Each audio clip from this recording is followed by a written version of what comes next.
Hey guys, I'm Michael DeLoach, Livingston Gundogs Atlantic in Statesboro, Georgia. We import, breed, and train British Labrador Retrievers.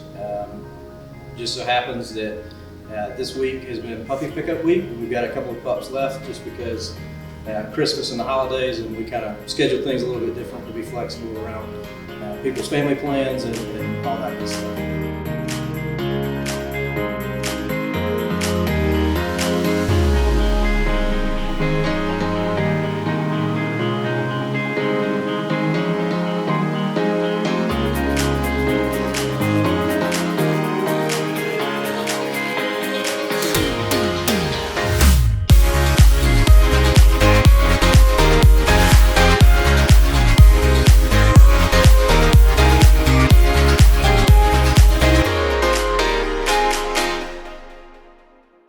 Probably the favorite thing about the whole puppy pickup weekend experience is getting to see the clients connect all the dots with what it is that we do. So we have these conversations, maybe they come out and visit the kennel, they've seen pictures, maybe they've been here before, they've seen some of the dogs work, maybe they've hunted with us, maybe they've met us in passing or just been referred to us.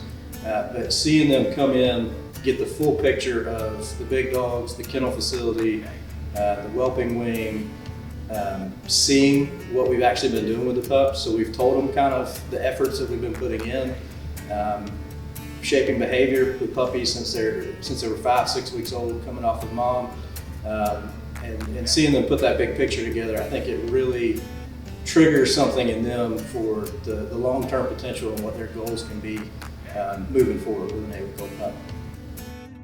This is the whelping room. Y'all come back here. So we've got it set up where we've got 3 individual whelping kennels. As of right now, we're using one of them for a little bit of storage. But this kennel right here currently would have 3 pups in it, but they just got introduced to an outside pen, so they're spending some time out there. Each individual kennel is 8x8. It's got a drain in the floor. It's fully enclosed except for this front with the vertical bars.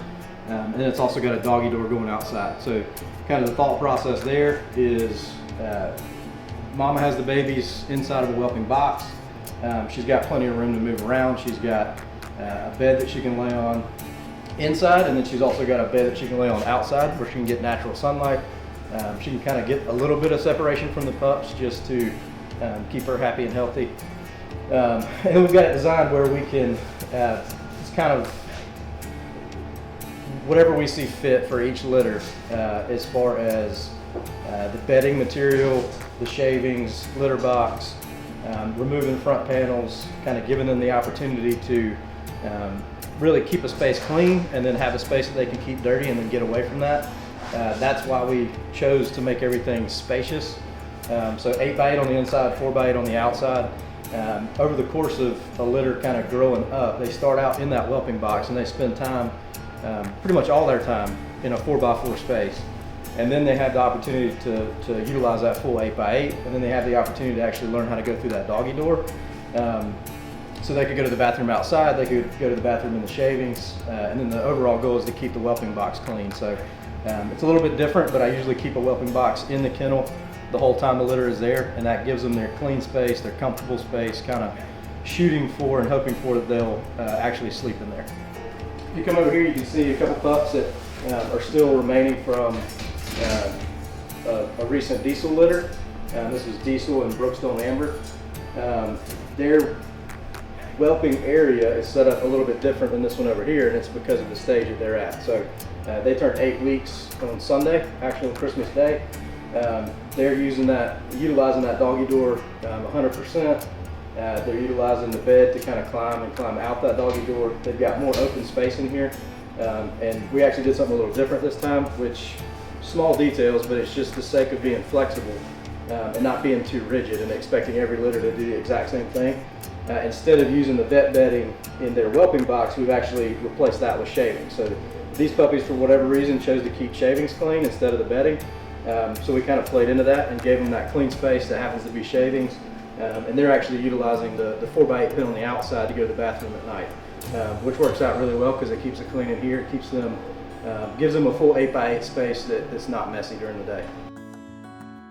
So the three main things that we do with our puppies, most of it happens in between the introduction to solid food, to the beginning of the weaning process, and then the day that they go home, which is usually right around 8 weeks. Sometimes it's a little bit before, a little bit after, just kind of depending on when that falls.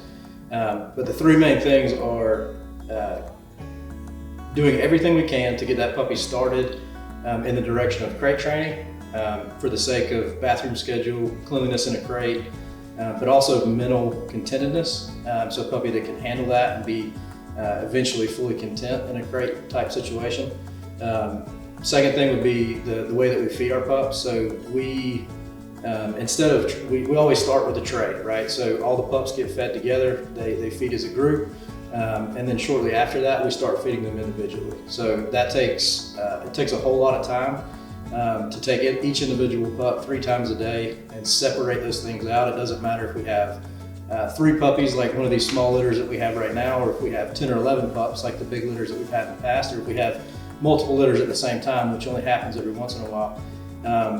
But we're taking that time to spend individual time with each pup, feeding them, handling them, part of that socialization process of flipping them over, touching their paws, ears, tail, just get used to that whole thing. And then the third thing is kind of tied into that with the socialization. So giving them the opportunity to have a very safe, well-intentioned 8x8 interior portion of a whelping kennel that also has a doggy door going out to a 4x8. So that kind of ties into the cleanliness, giving them a space to be clean. And then also having an outdoor puppy run that's kind of modular, so we can break it down into an 8x8, or we can extend it out to a 16x8. We can incorporate a disc swing, we can incorporate a tilt stand, and just these different elements that offer the opportunity for the pup to get used to uneven surfaces, even stuff as simple as going through a doggy door. They're used to that by the time they're 7, 8 weeks old, and they use it like it's nothing. They've been around Carandas, they've been around Cato boards, they've been around Cato tilt stands, they've been around disc swings, they've been around all these different objects that could potentially be a part of their training in the future. And then those are the 3 main things, but then the most obvious that kind of has to happen with every litter everywhere is socialization. So having families come in, younger kids, I've got a lot of nieces and nephews, so whenever they're able to come in, and then we just had a baby about 3 months ago. So as she grows up, that's going to be a huge part for her, is getting socialized pups and be a part of that too. So when everybody comes in, I kind of already mentioned it, we go through a puppy packet. You take home a hard copy of that, you take home a hard copy of pedigree, take home a hard copy of obviously shot records, all that's pretty normal stuff. But we also offer a few other things, nothing crazy, but we want to make sure that if people want to use the type of whistle that we use, that they have that opportunity and have one when they go home. We make sure that they have a bumper or something like that they can use with the pup when it gets a little bit bigger. We offer a lot of the stuff that at least in an information form of stuff that we actually use on a daily basis, like gunner kennels and Cato boards and all that. One of the other things is Optipup. So kind of the way that we do it here at Livingston Gundogs Atlantic is we believe that starting the pup, and this is something that we're still fine tuning and working through, but our goal is to start that puppy off on balance at 8 weeks. And one container of balance lasts about a month, or lasts exactly a month, 30 days. And the goal is to get that puppy started on a probiotic as it's going through this potentially stressful situation of transferring from a litter dynamic to a new family, to a new place, and going through the traveling process and all that. So starting on a probiotic, doing that for 4 weeks, and then as soon as that pup gets to that 12-week mark, switching them over to Optipup, which has the probiotic built into it, but then it's also got the immunity complex and the joint complex and the cognitive complex and all the other benefits that are associated with Optipup. So that seems to make a lot of sense. Probiotic first, we don't want to overload their system, and this is just our personal opinion, we don't want to overload their system with too much at one time. So first round of vaccinations, puppy going home, starting crate training, there can be some stress involved with all that. Probiotic first, Optopup second, and then for the next, all the way up to 16 months, we're pushing them on the Optopup and kind of supplementing their diet with that. So every customer also gets a trial bottle of Optopup to go home with. So Diesel in general has been a fantastic addition to everything that we do with Livingston Gundogs. He has been just kind of a step in a new direction. It's not new and groundbreaking all this, but it's a step in a better direction as far as exactly what it is that we're trying to produce. And our goal is to produce the same thing consistently as we can, but also to improve on that if we can. So that's where the backstory, the homework, the going through pedigrees, the going through health scores, the going through what did this dog produce consistently, what did that dog produce consistently, and Diesel has tied a lot of that together for us. So with him being here, that's been huge. And then we recently just had, I guess this week, some of our first puppies going home from Diesel's first litter while actually residing in the States. We had a couple litters out of Diesel beforehand, so we knew well before we were able to actually purchase Diesel that he was the kind of dog that we wanted, and that he was producing puppies that we were looking for as far as temperament and health scores and all that. But when it comes to this first litter, Brookstone Amber, she's a fox red dog. Diesel is yellow factored, so we were excited to have the potential for some black and yellow pups in that. Amber has excellent hips, all that good stuff, great health scores. Diesel has nearly perfect health scores, so there's obviously no question there. But with the two temperaments and the two lineages, one of the most exciting things for me was pairing together this IGL pedigree. So there's a lot of IGL lineage on both sides. Diesel goes back to several IGL winners, and then Brookstone Amber goes back to a dog named Ragweed's Travel, who actually produced two IGL winners. And then if you take it back a generation, Craighorn Bracken and Mill Cottage Pathfinder are two other IGL winners that are in her pretty recent immediate pedigree. So that's like this other level of not just breeding British dogs, and not just breeding dogs because we like them, and not just breeding dogs because they look good or they hunt well and that kind of stuff.